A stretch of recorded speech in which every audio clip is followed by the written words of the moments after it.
Hey lovely ladies, welcome back to my kitchen.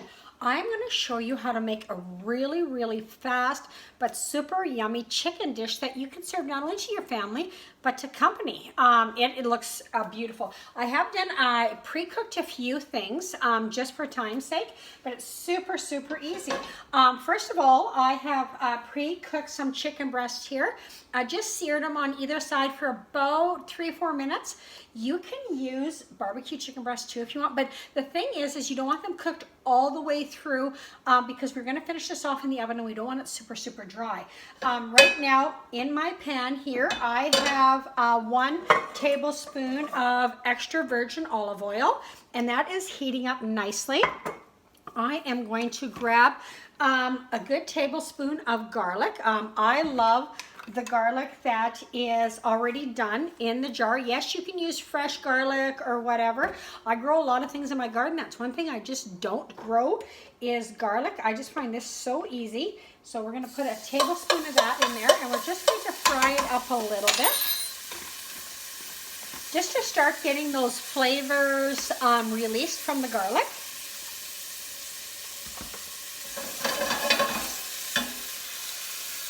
Nice hot pan here, so it won't take very long. And I got my chicken in here. Like I said, you sear it from 4 to 5 minutes on either side, and I just dusted it with a little tiny bit of salt and pepper, as well as a little bit of smoked paprika.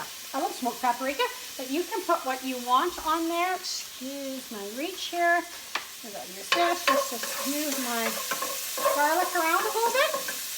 So once your garlic starts to brown up a tiny bit, the next thing we're going to do is we are going to add some fresh mushrooms. I've got here about a little bit better than a cup, and you can use whatever kind of mushrooms you want. Just going to turn that up a little bit, and we're just going to let them fry up and release their flavor just a little bit. While I was prepping for this too, I also took about 8 or 9 pieces of bacon. Now this is a smoked hardwood bacon. Use whatever bacon you want, but I just pre-cooked it and cut it up into chunks about this big because we're going to use that in our dish as well. I'll do up the mushrooms here. I think I am just going to add a tiny bit more oil. So I started off with a tablespoon, maybe just a tablespoon and a quarter here, just to finish up the mushrooms. I should have probably added the mushrooms right off the bat, but I never. So we're going to add the mushrooms just a little bit, brown them up a little bit. This is a super easy and fast dish, especially since your chicken is pre-cooked a little bit, like you don't have it cooked all the way through. What I did is I actually threw that on and then gathered the rest of my ingredients. It's a super fast dish. You can use real bacon bits in here as well. Don't use any of that powdered crap. I don't even have that powdered bacon bit crap in my house, but you can use whatever you want for bacon. I'm just looking here for my kitchen shears.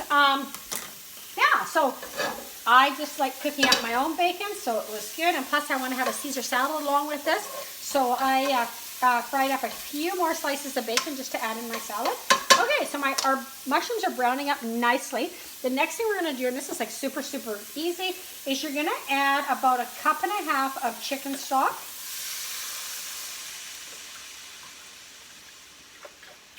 Again, because we're going to make a nice little base for this. And I just turn that down a tiny bit. We're just going to heat that up a little bit. And once it gets heated up, we're going to add about 1 cup of cream to our mixture. While we're doing this, we can throw in a few of our green onions while it is heating up. I just took 2 green onions and just chopped them up with my kitchen shears. I'm just going to leave a little tiny bit back just for a little bit of a garnish. We can throw that into our sauce. The other thing is, if you have this, I'm just looking for a whisk here. If you have this kind of stuff, fine. If you don't, it's not totally necessary. I dry my own tomatoes every year because I make my own. I have my garden. I make salsa, some tomato sauce. I want to try tomato paste this year, but I've also dehydrated a lot of tomatoes, and I keep this in my freezer. And what this is this is actual tomatoes. So what you do is you put them in a dehydrator, and then as soon as they're dehydrated, you're throwing them into your freezer because you want them to get frozen.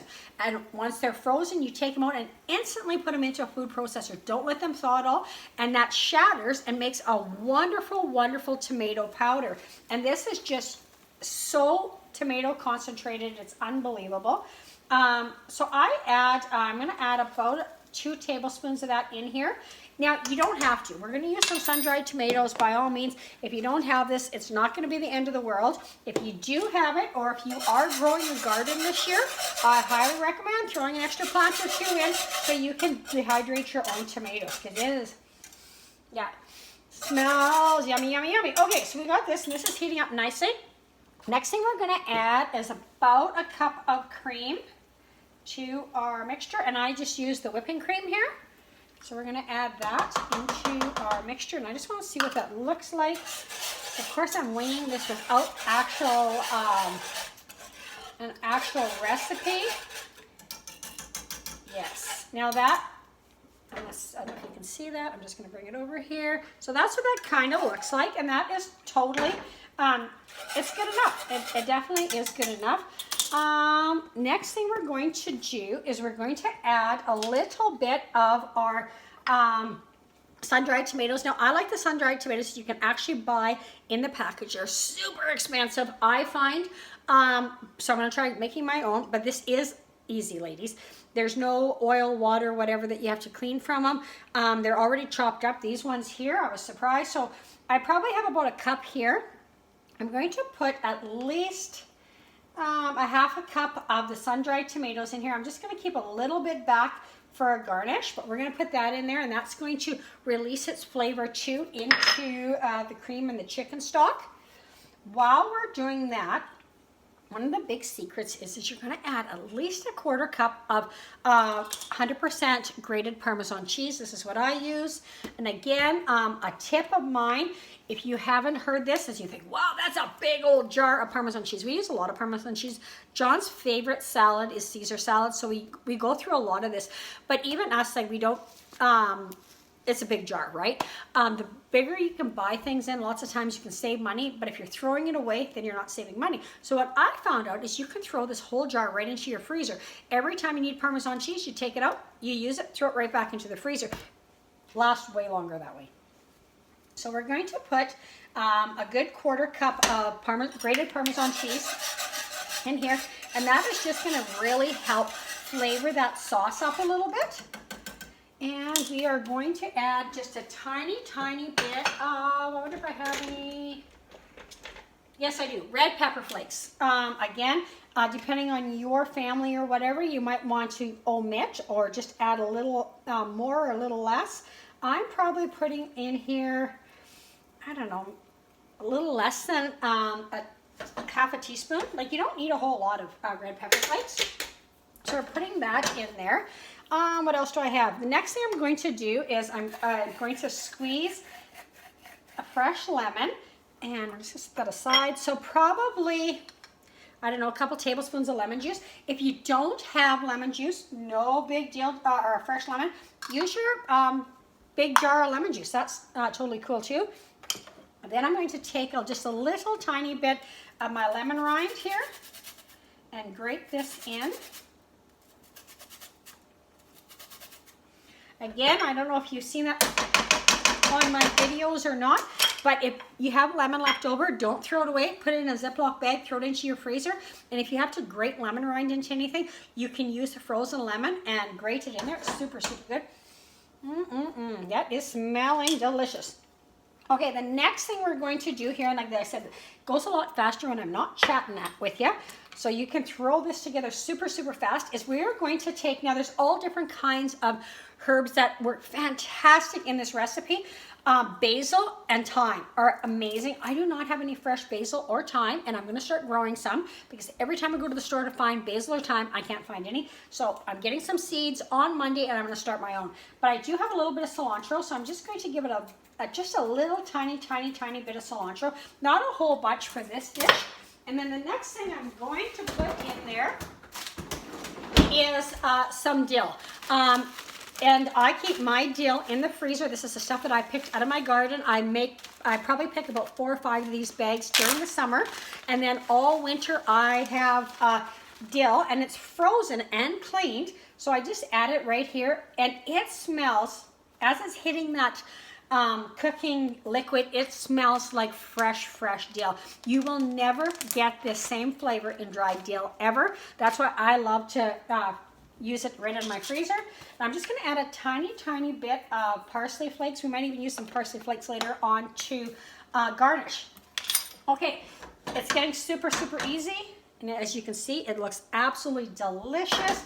Okay, so now what you're going to do, I have my oven preheated to 375 degrees. We're just going to take our baking dish over here, and I did have some tongs. There they are. I'm going to just shut my chicken off here, and I'm going to put my chicken breasts into this pan. And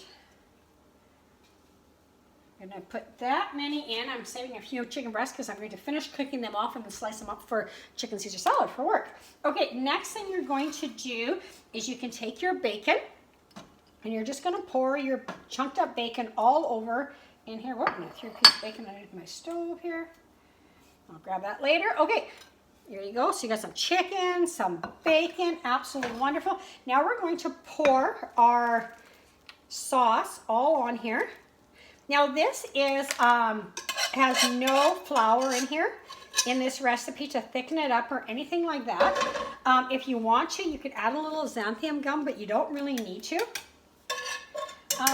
And we are going to just add a few more